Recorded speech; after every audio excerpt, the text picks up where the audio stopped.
രാജ്ഘട്ട്, അക്ഷർധാം, നൈറ്റിലുള്ള സരോജിനി മാർക്കറ്റിന്റെ വ്യൂസ് എല്ലാമാണ് ഈ 4 മിനിറ്റുള്ള ഈ ഒരു വീഡിയോയിൽ വരുന്നത്. ഡൽഹിയിൽ വൺ ഡേ ട്രിപ്പിനൊക്കെ വരുന്നവർ red fort, India gate, Humayun tomb ഒക്കെ കണ്ടിട്ട് അങ്ങ് പോകും. പക്ഷെ രാജ്ഘട്ട് കാണാതെ ഡൽഹി വന്നു എന്ന് പറയുന്നതിൽ തന്നെ ഒരു അർത്ഥമുണ്ട് എന്ന് എനിക്ക് തോന്നുന്നില്ല. കാരണം നമ്മുടെ രാഷ്ട്രപിതാവ് അന്തി ഇറങ്ങുന്ന സ്ഥലമാണ്. മുമ്പത്തെ വീഡിയോയിലൊക്കെ പറഞ്ഞതുപോലെ തന്നെ നമുക്ക് ചെക്കിംഗ് ഇവിടെയും ഉണ്ട്. ലേഡീസിനും ജെന്റ്സിനും പ്രത്യേകം ഒരു ചെക്ക് ചെയ്തതിനു ശേഷം മാത്രമേ അകത്തോട്ട് കടത്തി വിടത്തുള്ളൂ. അന്നാണ് നോപ്പാട് വരും എന്ന് ആദ്യം തന്നെ പറയാമല്ലോ. 245 ഏക്കറുണ്ട്. അപ്പോൾ മൊത്തം കാണാനൊന്നും നമുക്ക് പോസിബിൾ ആയിരിക്കത്തില്ല. എസ്പെഷ്യലി വിത്ത് ഫാമിലി ആയിട്ട് പോവുകയാണെന്നുണ്ടെങ്കിൽ, പ്രായമായവരൊക്കെ ഉണ്ടെന്നുണ്ടെങ്കിൽ അവർക്ക് അത്രയൊന്നും നടക്കാൻ ഒട്ടും സാധിക്കത്തില്ല.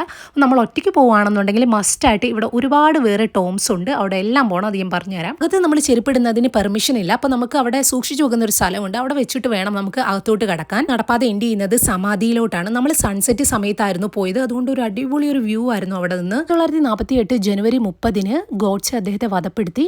ജനുവരി 31 അദ്ദേഹത്തിന്റെ അന്ത്യകർമ്മങ്ങൾ മകൻ രാംദാസ് ഇവിടെ വെച്ചിട്ടാണ് ചെയ്തത്. കാണുന്ന ഈ ഒരു വിളക്ക് എന്ന് പറയുന്നത് ഒരിക്കലും അണയാത്ത ഒരു വിളക്കാണ്. മരണസമയത്ത് അദ്ദേഹം അവസാനമായിട്ട് പറഞ്ഞ ഹേ രാമം അവിടെ എഴുതി ചേർത്തിട്ടുണ്ട്. ഈ ചുറ്റുമതിൽ കാണുന്നതിന്റെ മുകളിലൂടെ നമുക്ക് നടക്കുന്ന നടപ്പാതയാണ് കേട്ടോ. ഇത് നമ്മൾ നേരെ ഇറങ്ങിക്കഴിഞ്ഞു കഴിഞ്ഞാൽ വേറൊരു സൈഡിലോട്ടാണ് വരുന്നത്. അവിടെ ഒരു കുറച്ച് ഫൗണ്ടൈനും കാര്യങ്ങളും ഒക്കെ സെറ്റ് ചെയ്ത് വെച്ചിട്ടുണ്ട്. അവിടെ ആൾക്കാരൊക്കെ ഇറങ്ങിക്കുന്നുണ്ട്. യഥാർത്ഥത്തിൽ പക്ഷേ അങ്ങനെ ഇറങ്ങുന്ന സ്ഥലമല്ല അത്. നെഹ്റുവിന്റെ ശാന്തിവനം, ഇന്ദിരാഗാന്ധിയുടെ ശക്തി സ്ഥൽ, പ്ലേസസ് ഓഫ് സ്ട്രെങ്ത്, അവരുടെ ഒരു പവർ പോലെ തന്നെ രാജീവ് ഗാന്ധിയുടെ വീർഭൂമി, KR നാരായണന്റെ ഉദയ്ഭൂമി, ലാൽ ബഹദൂർ ശാസ്ത്രിയുടെ വിജയ്ഘട്ട്, സഞ്ജയ് ഗാന്ധി, ചരൺ സിംഗ്, വാജ്പേയി, അങ്ങനെ എല്ലാവരുടെയും ടോംബ് ഇതിനകത്ത് തന്നെയാണ് വരുന്നത്.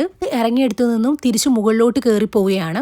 ഇവിടെ കണ്ടോ ഏക്കറോളം ലാൻഡ്സ് ഇങ്ങനെ കിടക്കുകയാണ്. നല്ല രീതിയിൽ പുല്ലൊക്കെ പിടിപ്പിച്ചിട്ട് നമ്മൾ ഈ മുകളിൽ എത്തുമ്പം നേരത്തെ താഴെ നിന്ന് അതേ സ്ഥലങ്ങളിൽ കാണാൻ കഴിയും. ഇവിടുത്തെ ഗാർഡൻസ് നിറയെ പൂക്കളായിരിക്കും നോർമലി. പക്ഷെ നമ്മൾ വന്ന സമയത്ത് എല്ലാം ചെടികൾ വീണ്ടും നടുന്നതേ ഉണ്ടായിരുന്നുള്ളൂ. ഇവിടെ എല്ലാം ഗാന്ധിജിയുടെ കോട്ട്സും എഴുതി വെച്ചിട്ടുണ്ട്. അങ്ങനെ നമ്മൾ അവിടെ നിന്ന് ഇറങ്ങുമ്പോഴാണ് ചെറിയ കുറേ കുഞ്ഞുങ്ങളുമായിട്ട് അടിപൊളി ഒരു ക്യൂട്ടായിട്ടുള്ള ഒരു യൂണിഫോമിൽ അവരുടെ ടീച്ചേഴ്സ് ഇങ്ങനെ കൊണ്ടുവന്ന് കണ്ടത്. സോട്ടോ ഒറ്റയ്ക്കൊക്കെ വരുവാണെന്നുണ്ടെങ്കിൽ മസ്റ്റായിട്ട് നെഹ്റുവിൻ്റെ, ഇന്ദിരാഗാന്ധി, രാജീവ് ഗാന്ധി, KR നാരായണൻ, എസ്പെഷ്യലി നമ്മുടെ മലയാളിയായിട്ടുള്ള KR നാരായണൻ്റെ ഒക്കെ ടോംബ് നിങ്ങൾ പോവാതിരിക്കരുത്. പേരൻസിനൊക്കെ നടക്കാനുള്ള ബുദ്ധിമുട്ടുണ്ടായത് കാരണം ഞാൻ അവിടെ കയറാൻ സാധിച്ചില്ല. ഇനി വരുമ്പോൾ മസ്റ്റായിട്ടും കയറണം. പിന്നെ നമ്മൾ അക്ഷർധാമിൽ പോയിട്ടുണ്ടായിരുന്നു. ഡൽഹിയിൽ പോയിരുന്നതിൽ ഏറ്റവും അധികം ചെക്കിംഗ് ഉണ്ടായിരുന്ന ഒരു പ്ലേസ്. ഫോണൊന്നും അങ്ങോട്ടേ കൊണ്ടുപോകാൻ പോകണ്ട, സൈലന്റ് ആക്കി നല്ല നിങ്ങൾ കൊണ്ടുപോകാനേ പറ്റത്തില്ല. അതുപോലെ തന്നെ നമ്മൾ ദൂരെ പാർക്കിങ്ങിൽ നിന്ന് എടുക്കുന്ന ആ ഒരു ക്ലിപ്സ് അല്ലാതെ ഒന്നും നമുക്ക് കിട്ടത്തതുമില്ല. അവിടെ നിന്ന് വന്നതിന് ശേഷം പോയിട്ടുണ്ടായിരുന്നത് ചരിത്ര പ്രധാനമായിട്ടുള്ള സരോജിനി മാർക്കറ്റിലോട്ടായിരുന്നു നൈറ്റ്. ഗേൾസിന്റെ ഹെവൻ ഞാൻ ഇങ്ങനെ ജൻപത്തിനെയൊക്കെ പറഞ്ഞെങ്കിൽ ഇത് ഗേൾസിന് മാത്രമല്ല കേട്ടോ, ജെൻസിനും കുട്ടികൾക്കും എല്ലാവർക്കും പറ്റുന്ന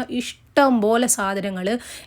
ഇത്രയും വില കുറവിലുള്ള ഒരു മാർക്കറ്റ് വേറെ ഉണ്ട്, ഒരുപാടുണ്ട്. പക്ഷേ ഭയങ്കര വിലക്കുറവെന്ന് പറഞ്ഞാൽ എക്സ്ട്രീം ചീപ്പ് റേറ്റിൽ നമുക്ക് കിട്ടും. ഒക്കെ ഹാങ് ചെയ്തിട്ടേക്കുന്ന ഇതൊക്കെ ഇപ്പോൾ 200 ഇങ്ങനെയൊക്കെ നിങ്ങൾ എഴുതി കാണാം. പക്ഷേ അതിലും അവർ പ്രൈസ് കുറച്ച് തരും. പക്ഷേ ഈ 200 ഇങ്ങനെ തൂക്കിയിട്ടേക്കുന്നതിലൊന്നും അധികം കുറയ്ക്കത്തില്ല.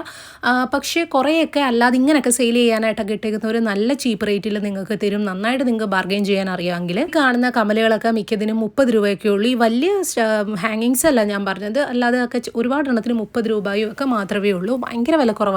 ഈ ഹാങ് ചെയ്തേക്കുന്ന മൊത്തം 30 രൂപയുടെയാണ്. പക്ഷേ ഞാൻ വാങ്ങിയില്ല. കാരണം ഇതുകൂട്ട് വലിയ വില കൊടുത്ത് നമ്മുടെ നാട്ടിൽ നിന്ന് വാങ്ങിച്ചിട്ടൊന്നും ഇടാത്തത് കൊണ്ട് ഇത് ഒരെണ്ണം പോലും ഞാൻ വാങ്ങിയിട്ടുണ്ടായിരുന്നില്ല. മോർണിംഗിലുള്ള ഇവിടുത്തെ ഇടി കണ്ടിട്ട് ഞാൻ ഞെട്ടിപ്പോയി. കാരണം ഞാനത് ഡയറക്റ്റ് അല്ല കണ്ടത്. ഞാനൊരു ഇൻസ്റ്റഗ്രാം റീലിൽ ഞാൻ പോയ ടൈമിൽ തന്നെയുള്ള ഒരു റീൽ ഇറങ്ങിയിട്ടുണ്ടായിരുന്നു ഒരു മലയാളിയുടെ.